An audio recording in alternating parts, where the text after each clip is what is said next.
अस्सलाम वालेकुम। उम्मीद है आप सब खैर खैरियत से होंगे। मैं हूं मोहम्मद नासिर यूसुफ और आप देख रहे हैं मेरा यूट्यूब चैनल और फेसबुक पेज।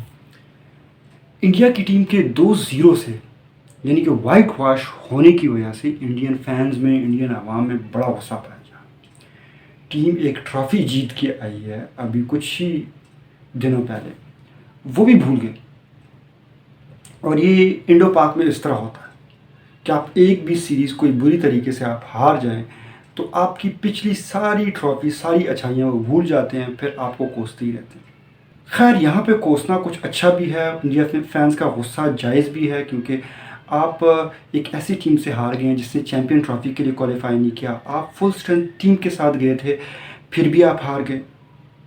दूसरा, आप सारी विकेटें आपने स्पिन को दे दी। एक वर्ल्ड रिकॉर्ड बना दिया है कि भाई 30 में से 27 विकेट्स बायलैटरल सीरीज में स्पिनर्स को मिली, और वो भी किसने दी? जिनको बेस्ट बैटर्स कहा जाता है फॉर स्पिनर्स। इंडिया को एशिया में बेस्ट बैटर्स कहा जाता है, इंडियन बैटर्स को इंडिया में बेस्ट बैटर कहा जाता है फॉर स्पिनर। वो यहाँ पे स्पिनर्स को नहीं खेल सके। हालांकि स्पिनर्स दोनों ने 4-4 खिलाए थे, लेकिन श्रीलंकन स्पिनर्स कुछ अलग ही बॉलिंग कर रहे थे और इंडियन स्पिनर से स्पिन हो ही नहीं रहा था। खैर यहाँ पे आपको तारीफ करनी पड़ेगी सनत जयसूर्या की, जिसने अपनी टीम को उठा के रख दिया। अब हमें लग रहा है कि वही 2011 वाला श्रीलंका वापस आ गया। जो लास्ट श्रीलंका ने इंडिया से बायलैटरल सीरीज़ जीती थी 1997 में, उसमें भी सनत जयसूर्या जो थे वो मैन ऑफ द सीरीज़ थे, और यहाँ पे उनके कोच हैं। सो भाई आपको दाद तो देनी पड़ेगी कि एक ऐसी टीम जिसको कुछ भी नहीं समझा जा रहा था, जिसको इंडिया वाले खुद कह रहे थे कि इसको हम 3-0 से हरा देंगे, सेंचुरियाँ बनाएंगे, विराट कोहली रिकॉर्ड बनाएंगे, उन्होंने उनको हरा के रख दिया। साथ ही साथ मुझे एक चीज़ पे बड़ी हैरानगी हो रही है कि लोग सोशल मीडिया पे कह रहे हैं कि इंडिया वालों ने, बीसीसीआई ने टीवी बेच के ना रिमोट ख़रीद दिया। मींस राहुल द्रविड़ जो थे वो टीवी थे और गंभीर जो हैं वो रिमोट है। यार इतनी भी किसी की इंसल्ट नहीं करनी चाहिए। जो आप लोगों ने 1997 से लेकर यहाँ तक जितनी भी सीरीज़ जीती हैं, उसमें 5-0 से सिर्फ गौतम गंभीर की कैप्टनसी में आप लोगों ने हारा। इसके अलावा किसी कैप्टनसी में आपने इस तरीके से नहीं हारा। एक सीरीज़ है, बुरी चली गई है, कुछ नहीं होता। हाँ, ये चीज़ अलार्मिंग है कि ये लोग स्पिन बॉलिंग को नहीं खेल सके। ये चीज़ अलार्मिंग है। बाकी सीरीज़ में हार जीत होती रहती है और नए कोच हैं, होपफुली कि 2-3 सीरीज़ खेलेंगे तो उसके बाद टीम इनकी सेटल हो जाएगी। लेकिन इस टाइम पे इंसल्टिंग फील हो रहा है कि आप एक ऐसी टीम से जो कि चैम्पियन ट्रॉफी के लिए क्वालिफाई नहीं किया, उससे हार जाए। दूसरा, अगर हम इस सीरीज़ में देखें तो इंडियन बैटर्स कम्प्लीटली फेल रहे हैं। बॉलर्स ने फिर भी अच्छी कारकर्दगी दी, लेकिन बैटर्स कम्प्लीटली फेल रहे हैं। रोहित शर्मा ने 3 इनिंग्स में 157 रन बनाए, मींस 50 अबव के एवरेज के साथ, और स्ट्राइक रेट तो उनका 130 140 है। लेकिन हम बाकी बैटर्स की बात, बाकी के 27 बैटर्स ने क्या किया? जस्ट 395 रन बनाए, जो कि 10-11 रन बनते हैं पर बैट। तो आप देख लें कि बैटिंग इनकी कम्प्लीटली फ्लॉप रही। बॉलिंग ने भाई इतना बुरा नहीं किया, लेकिन बैटिंग इनकी बिल्कुल भी नहीं चली। खैर अब आते हैं पाकिस्तानी टीम की तरफ के, जिन्होंने ऐलान कर दिया है बांग्लादेश के ख़िलाफ़ टेस्ट सीरीज़ के लिए, और एक सरप्राइज़ पैकेज है कि भाई सऊद शकील को टेस्ट टीम का वाइस कैप्टन बना दिया, शाहीन अफरीदी को हटा दिया गया ताकि उसका वर्कलोड मैनेज किया जाए।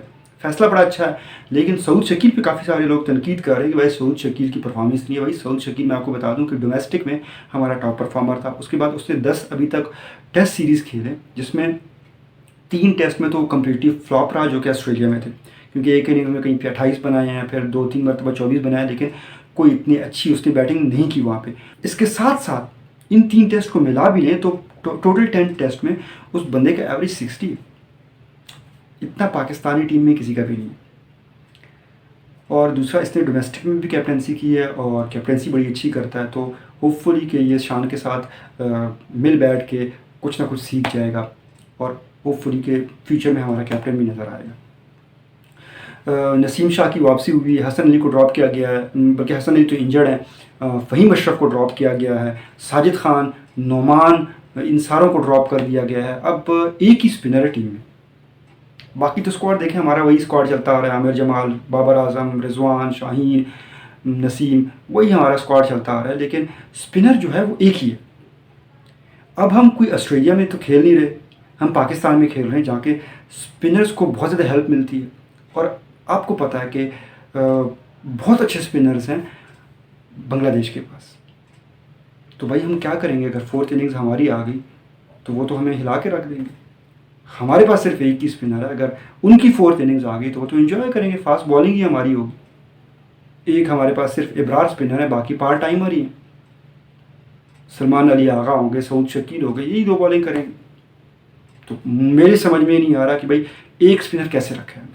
नुमान को क्यों ड्रॉप किया है, या साजिद को रख लेते, या मेहरान मुमताज़ को रख लेते, फैसल अकरम को रख लेते, किसी को भी नहीं रखा, वो सारे 80 में डाल दिए।